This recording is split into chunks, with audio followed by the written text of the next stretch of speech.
Esta mañana vamos a reflexionar un poquito acerca de una frase que escuchábamos justo al inicio de la Cuaresma, en uno de los evangelios de estos días, concretamente del jueves de ceniza, donde el Señor nos decía estas palabras después de anunciar que su camino es el camino de la pasión, de la muerte.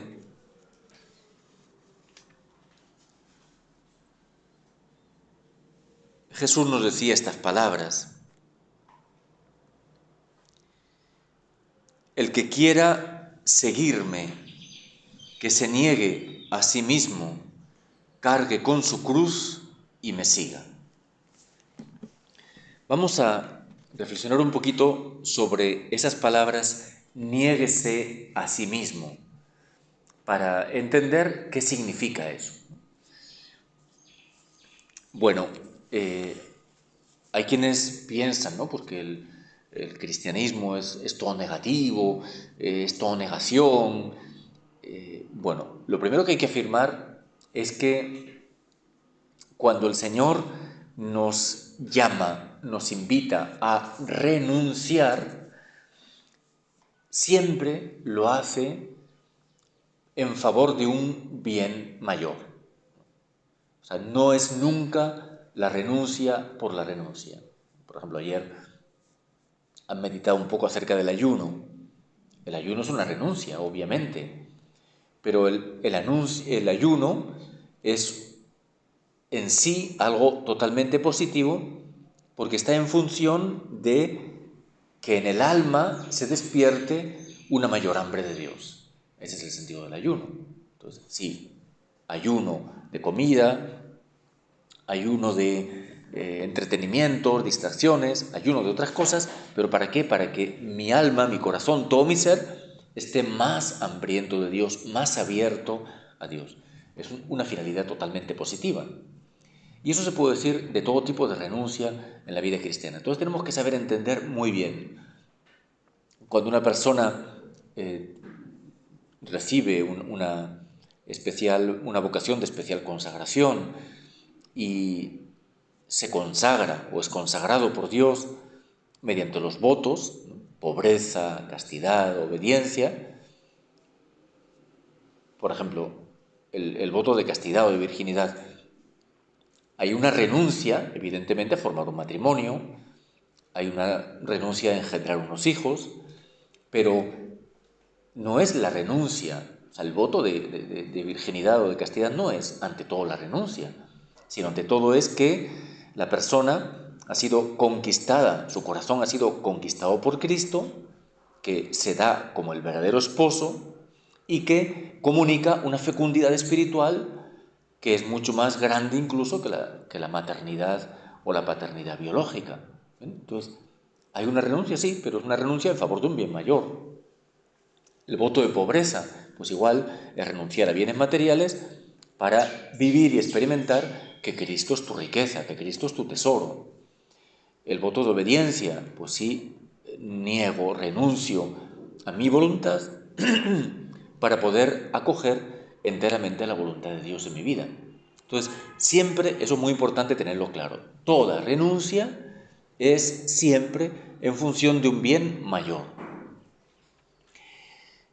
Y en este sentido, las palabras niéguese a sí mismo, habría que decir, propiamente yo no me niego a mí mismo. O sea, la vida, lo que yo soy, lo que Dios me ha dado, eso no tengo que destruirlo. Pues la vida es un don de Dios de la cual yo no soy dueño de él. Yo no puedo destruir mi vida.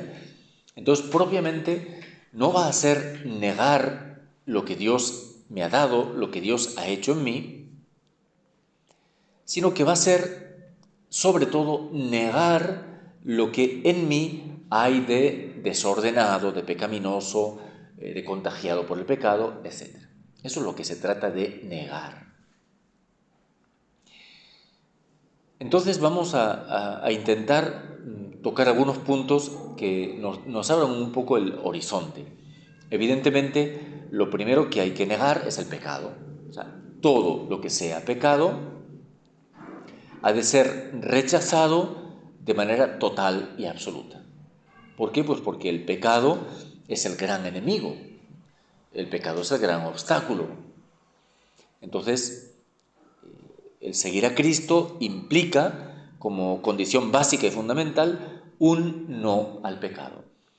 Esto está claramente en las promesas bautismales, que renovaremos justamente en la noche de Pascua.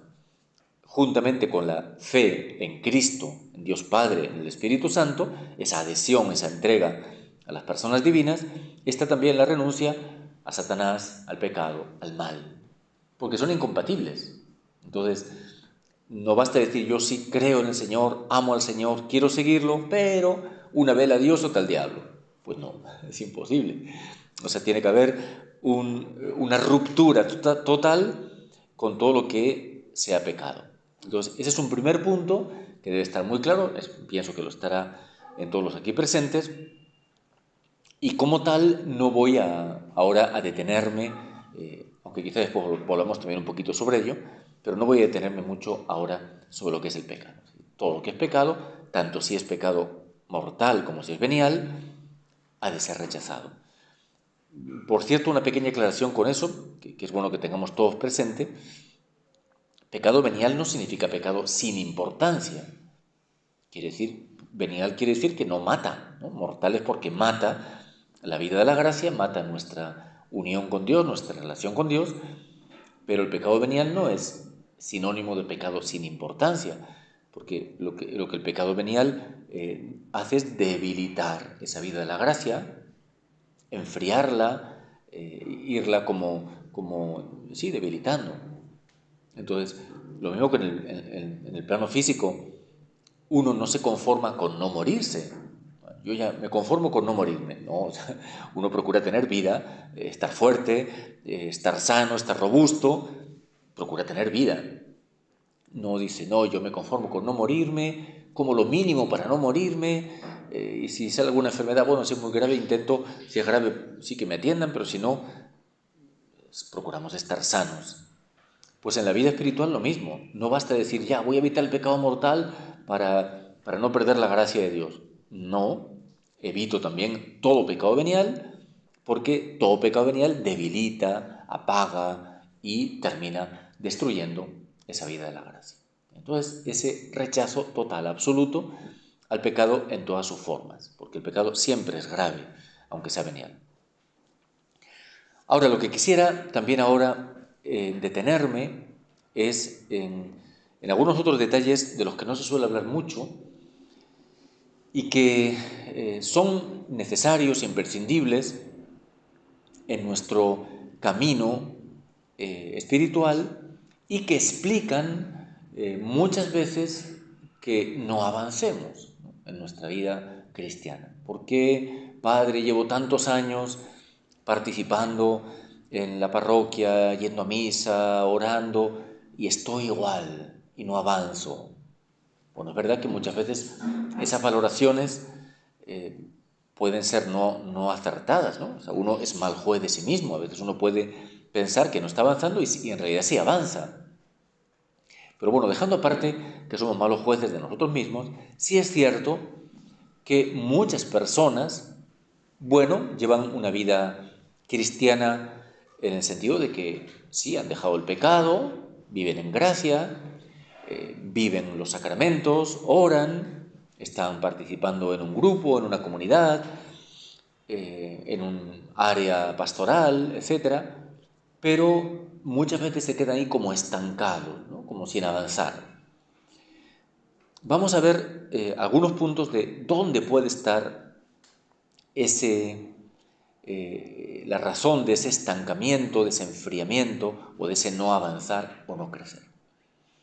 Bien, una de las cosas que se aplica, pues, ese criterio de negarse a sí mismo, son los criterios con los que funcionamos. Fíjense que cuando empieza la cuaresma, ¿no?, nos planteamos, a ver, cuaresma, conversión. ¿Qué quiere decir conversión? Cambiar, ¿no? mis conductas malas, negativas. Pues resulta que antes golpeaba a mi esposo todos los días, ahora voy a hacerlo solamente una vez en semana. Bueno, ya hay un cambio de conducta que voy a corregir intentando mejorar. Bueno, ¿la conversión afecta a la conducta? Sí, pero la conversión afecta también a otros niveles más profundos. Y uno de ellos, primero, es este, de los criterios, la manera de pensar, la mentalidad que nosotros tenemos. La palabra que utiliza el Nuevo Testamento para hablar, que solemos traducir por conversión, es la palabra metanoia, que quizá hayan escuchado, y esa palabra literalmente significa cambio de mente. Entonces, la primera conversión que tiene que darse en nosotros, la fundamental que tiene que darse en nosotros, es el cambio de mentalidad, la manera de pensar. Hay un relato que me parece que es muy emblemático, muy iluminador a este respecto, que es en el capítulo 16 de San Mateo, y es un momento importante en la vida pública de Jesús, porque es el momento en que Jesús le confiere a Pedro el primado. O sea, le dice, tú vas a ser la cabeza de mi iglesia. Tú eres Pedro y sobre esta roca edificaré mi iglesia. Es un momento solemne. Bien, entonces, efectivamente, te daré las llaves del reino de los cielos. Estoy en Mateo 16, desde el versículo 13 en adelante. Te daré las llaves del reino de los cielos. Lo que ates en la tierra quedará atado en los cielos. Lo que desates en la tierra quedará desatado en los cielos, etc. Entonces, todo eso se lo dice porque Pedro ha respondido bien. Bueno, se lo dice porque era el plan que Jesús tenía, pero viene después de que Pedro ha respondido bien a la pregunta, ¿quién dicen que soy yo? Y Pedro responde, tú eres el Cristo, el Mesías, el Hijo de Dios vivo. Jesús le dice, muy bien, eso te lo ha revelado no la carne ni la sangre, sino mi Padre que está en los cielos. Es decir, Pedro ha aprobado el examen para Papa, ¿no? Muy bien. Pedro, estás aprobado, ahora yo te digo, tú eres Pedro, sobre esta piedra edificaré mi iglesia. No te lo ha revelado la carne y la sangre, es decir, no te lo da tu inteligencia humana, tu experiencia humana, tus cálculos, te lo ha iluminado el Espíritu Santo. Y eso es lo correcto. Bien, hasta ahí todo perfecto. Ahora, a continuación Jesús empieza a decir, el Hijo del Hombre va a ser detenido, va a ser golpeado, va a ser calumniado, va a ser condenado a muerte, etcétera, etcétera. Y es el anuncio de la pasión. Y en ese momento Pedro, que seguramente se sentía contento, orgulloso, porque Jesús le acababa de investir primer papa de la iglesia, se siente bueno, pues con mucha autoridad y nos dice, después de que Jesús anuncia que el Hijo de Dios, el Hijo del Hombre, va a ir a Jerusalén, va a sufrir mucho de parte de los ancianos, sumos sacerdotes, escribas, va a ser matado, nos dice, versículo 22, tomándole aparte Pedro, se puso a reprenderle diciendo, lejos de ti, Señor, de ningún modo te sucederá eso. No, aquí estoy yo para defenderte. Y tengo una buena espada igualadita. La estoy afilando todas las noches para que esté preparada en el momento oportuno. De que te vayan a matar a ti, nada. Estoy yo para defenderte. Pedro amaba a Jesús, lo amaba, de verdad, lo amaba, sinceramente. Pero fíjense la respuesta de Jesús. Él, Jesús, volviéndose, dijo a Pedro, quítate de mi vista, Satanás. Quítate de mi vista, Satanás. Es un piropo impresionante. Si yo le llamo a alguno de ustedes Satanás, se me tiran a la yugular, o sea, no sé qué me harían. Pero Jesús se lo dice a Pedro: quítate de mi vista, Satanás. Eres escándalo para mí. ¿Y cuál es la razón de llamarle Satanás? Porque tus pensamientos no son los de Dios, sino los de los hombres. Entonces, creo que el Señor tendría que estarnos llamando Satanás a todas horas. Tus pensamientos son los de Dios, no los de los hombres. ¿Qué quiere decir entonces esto?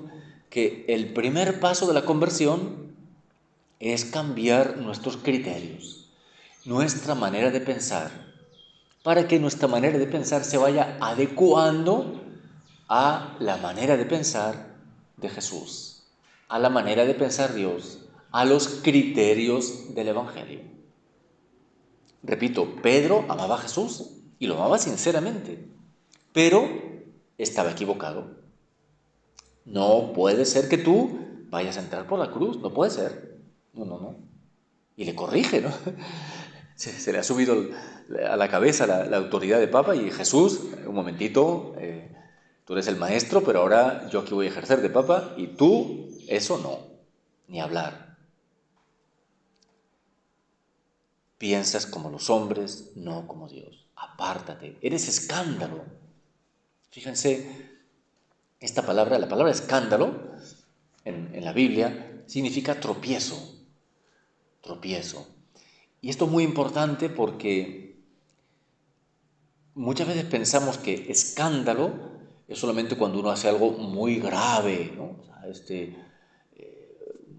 pues lo que solemos llamar escándalo, ¿no? Una cosa muy llamativa, muy escandalosa. Pero escándalo es todo lo que supone tropiezo para los demás, obstáculo en el camino hacia Dios. Y Jesús le dice a Pedro: tú eres escándalo para mí. Es decir, estás intentando ponerme tropiezo en el plan que el Padre ha pensado para mí, en la manera como Dios Padre quiere salvar el mundo. ¿Qué quiere decir? Que nosotros muchas veces podemos estar escandalizando a los demás con nuestros criterios y nuestra manera de pensar, que no es acorde con el Evangelio. Ahora voy a poner algunos ejemplos, pero si yo, pongamos en este caso yo como sacerdote, les digo a ustedes: bueno, lo importante es la salud. Los estoy escandalizando. Aparentemente no he hecho nada malo, ¿verdad? Todo muy cuidadoso, muy tranquilo, sin ofender a nadie, sin dar ningún mal ejemplo. Los estoy escandalizando. ¿Por qué? Porque les estoy poniendo un tropiezo en su camino de santidad. Porque si estoy metiendo en la cabeza de ustedes que lo importante es la salud, ¿qué estoy queriendo decir? Que la salud es más importante que la vida espiritual, por ejemplo. Ahora volveré sobre ese criterio porque, como digo, esto nos nace con demasiada frecuencia. Entonces tenemos estas palabras de Jesús durísimas a Pedro: piensas como los hombres, no como Dios. Y otro texto que nos puede dar luz en esto es el que leemos en el profeta Isaías, capítulo 55, versículo 8. Isaías 55, 8 y 9. Dice: mis pensamientos no son los pensamientos de ustedes. Los caminos de ustedes no son mis caminos. Cuanto aventajan los cielos a la tierra, así aventajan mis caminos a los vuestros, mis pensamientos a los vuestros. Entonces, ¿qué quiere decir? Que tenemos que tomar conciencia de que nuestros criterios, nuestra manera de pensar, tiene que irse constantemente purificando para aprender a pensar como Dios, para tener en nosotros los criterios de Dios. Porque si no tenemos los criterios de Dios, ¿cuáles vamos a tener? Los del mundo.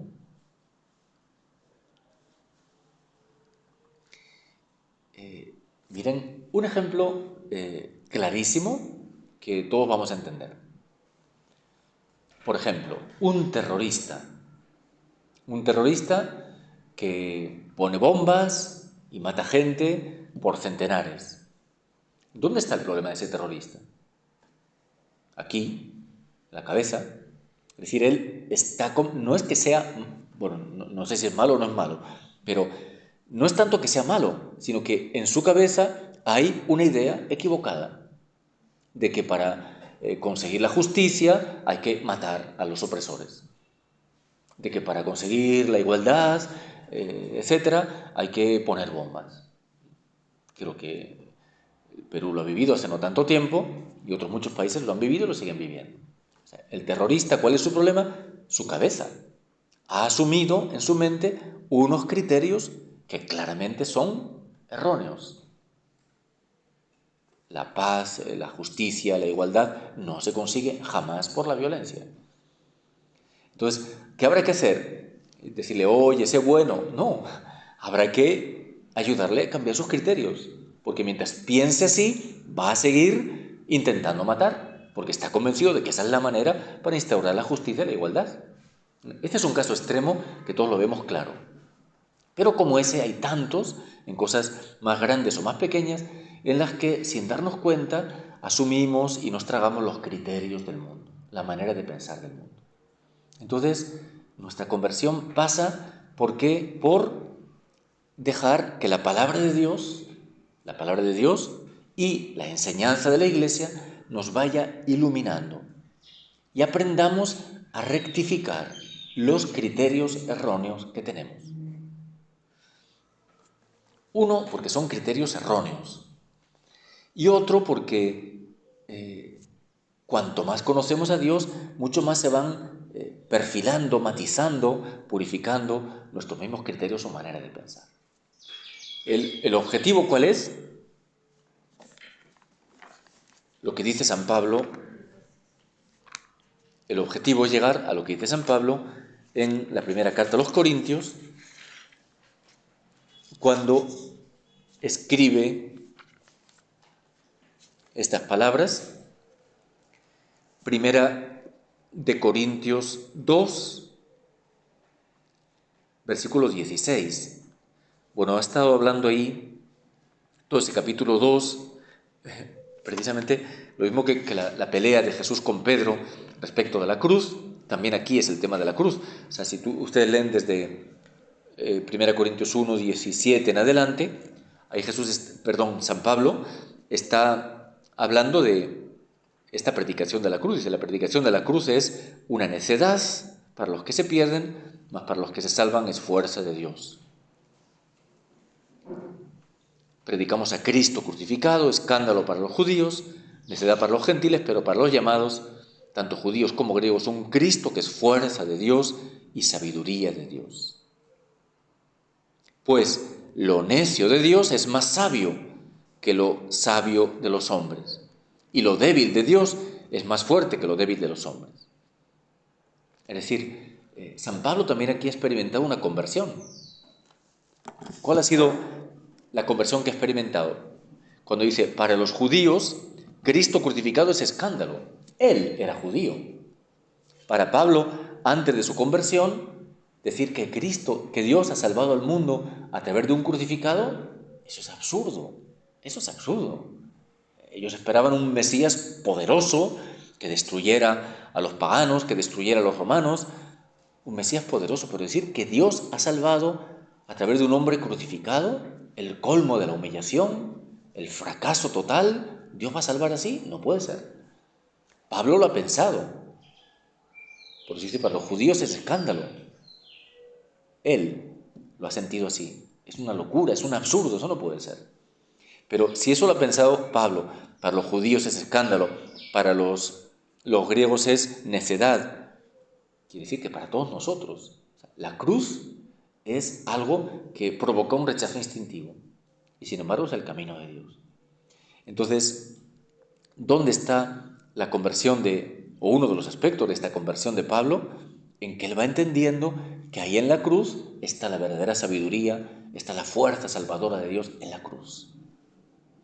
Y por eso va a decir a continuación, Dios ha elegido lo que no cuenta. Esta comunidad de Corinto, que es una comunidad tan pobre, hecha de esclavos en su mayoría, Eso es lo que Dios ha elegido, porque Dios sigue salvando a través de lo que no cuenta para el mundo. Y por eso va a decir, cuando yo fui a ustedes, fui en debilidad, había fracasado en Atenas. Después de predicar en Atenas, intentó hacer un discurso filosófico bonito, nada, fracaso total. Y cuando llega a Corinto, Pablo dice, fui débil, temblando de miedo, fui en pobreza, en debilidad, predicando a Cristo crucificado. Es decir, su mente ha ido convirtiéndose. Y más adelante, en la segunda carta de los Corintios, dirá las persecuciones que está experimentando, dice él, en algún momento fue algo que, capítulo 12 de Corintios, de segunda Corintios, las persecuciones las veía como un obstáculo, una dificultad, quítalo. 3 veces le pedí al Señor que lo quitara de mí.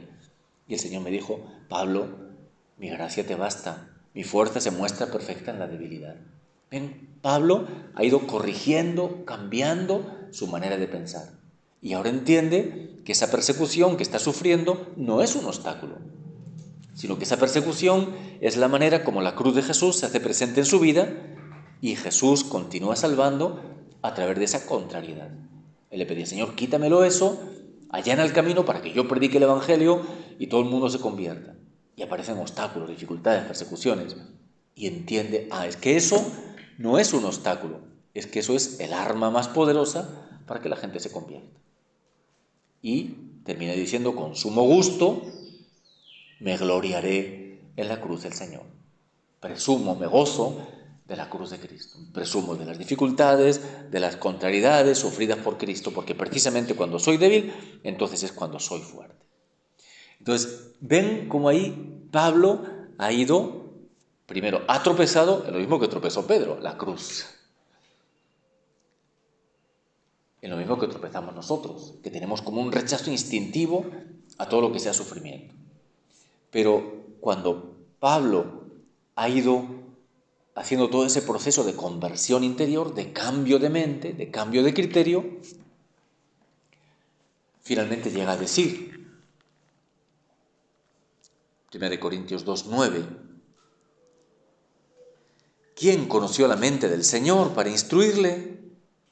Nosotros tenemos la mente de Cristo. Tenemos la mente de Cristo. Entonces, el primer nivel de nuestra conversión es este. Dejarnos iluminar por la palabra de Dios, por la enseñanza de la Iglesia, para que vaya cambiando nuestra manera de pensar y vayamos asumiendo la mente de Cristo, los criterios de Cristo, los criterios del Evangelio. Entonces, para esto hay que ser humildes. ¿Humildes qué quiere decir? No fiarme de mi propio juicio, no fiarme de mi propio criterio. Es que tengo la verdad, es que es... Un momento. Es posible que haya cosas, sí, cosas en las que estás en la verdad, pero es posible que haya cosas en las que tienes que cambiar. Entonces, ser humilde para reconocer que nuestra manera de pensar es limitada, es imperfecta, que nuestra manera de pensar está condicionada muchas veces por nuestro egoísmo.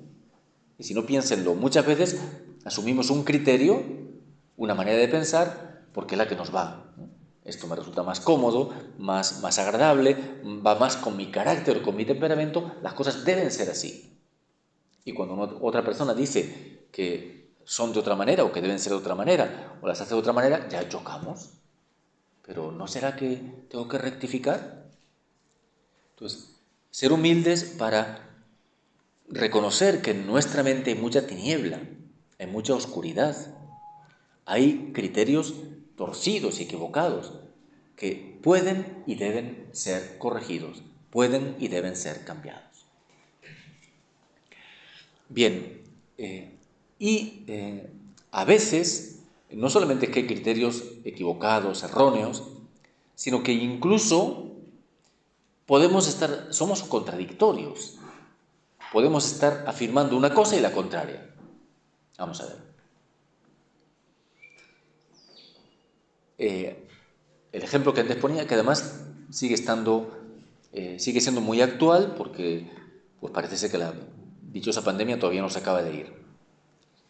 Un criterio quizá no se ha formulado así, Pero un criterio que ha manejado nuestro mundo en estos 2 años de pandemia, ¿cuál ha sido?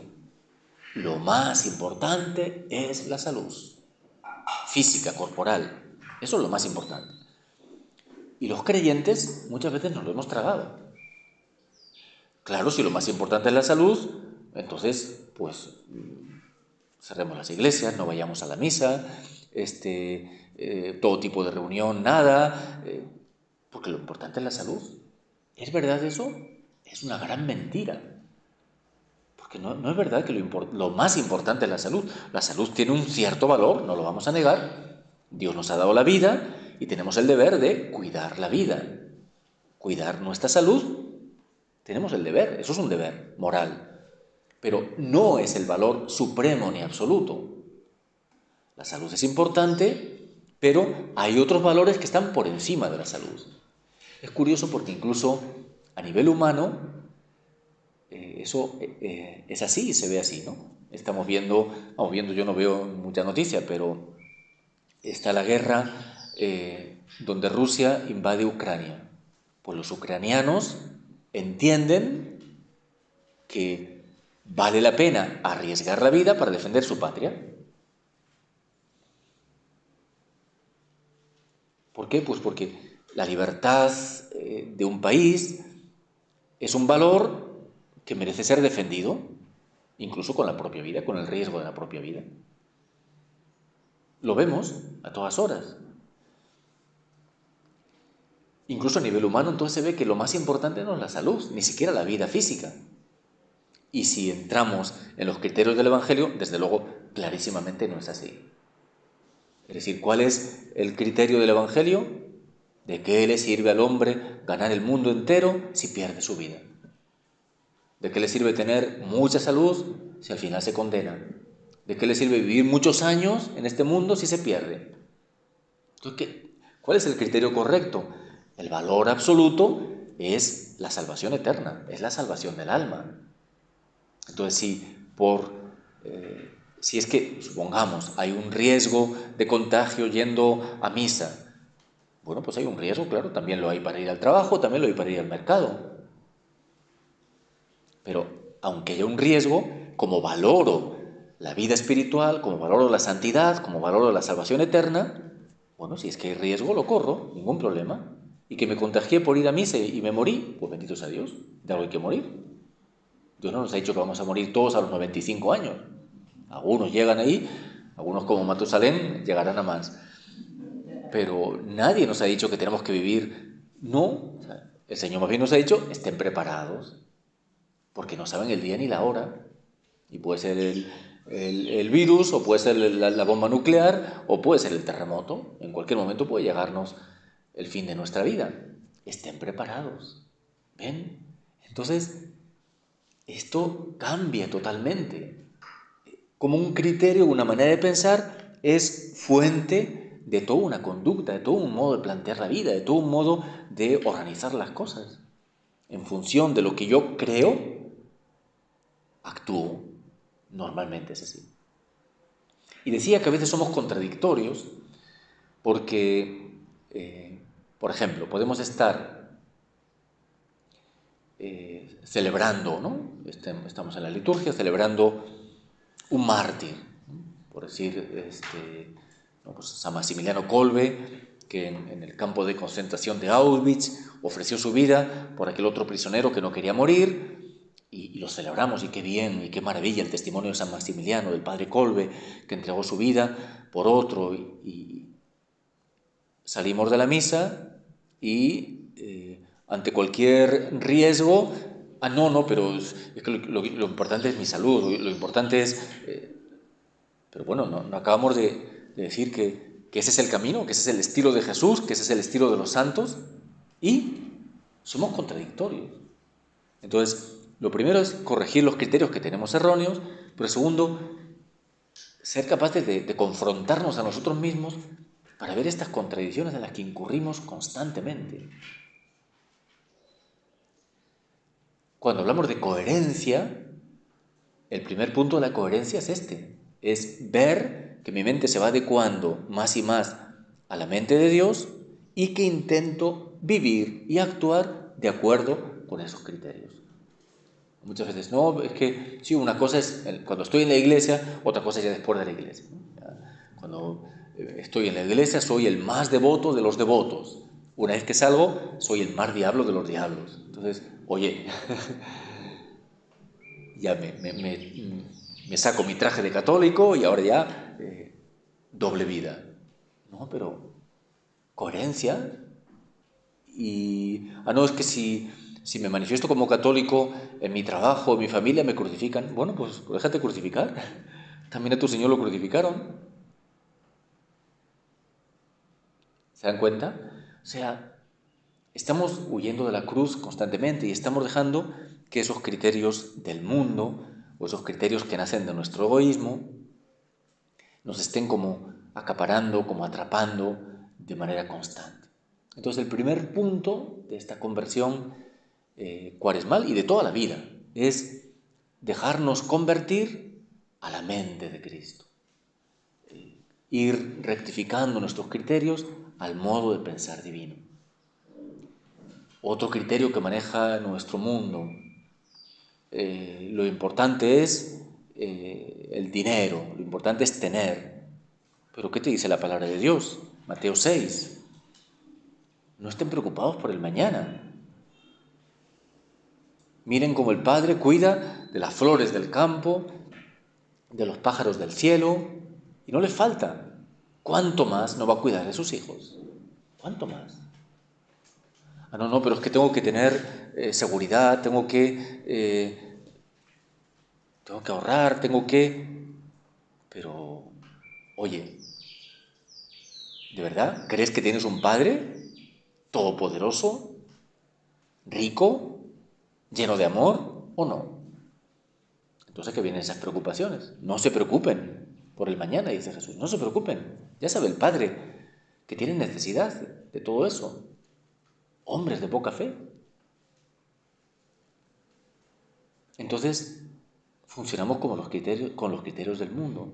No hay que ahorrar, no hay que tener seguridad, no hay que acumular. Y que le dice aquel hombre, ¿no? Lucas 12, que había estado acumulando muchas cosechas, llenando sus graneros, come, bebe, date buena vida porque ya tienes todo garantizado. Necio. No le dice malo, le dice necio, tonto. Esta noche te van a pedir la vida. ¿Y para qué te sirve todo eso? ¿Para qué te sirve? ¿Todo lo que has acumulado, para qué? ¿No te lo vas a llevar? ¿Cuántas divisiones, enfrentamientos en las familias por temas de herencias, de casas, de tierras? ¿Pero y para qué? Si te lo vas a dejar todo, todo. En este punto, por ejemplo, corregir nuestros criterios significa por dejarnos, como decía, iluminar por la palabra de Dios. Hay muchos textos sobre esto, no es que quiera yo ahora desarrollar este punto, lo pongo simplemente como ejemplo, pero dice, por ejemplo, 1 Timoteo 6,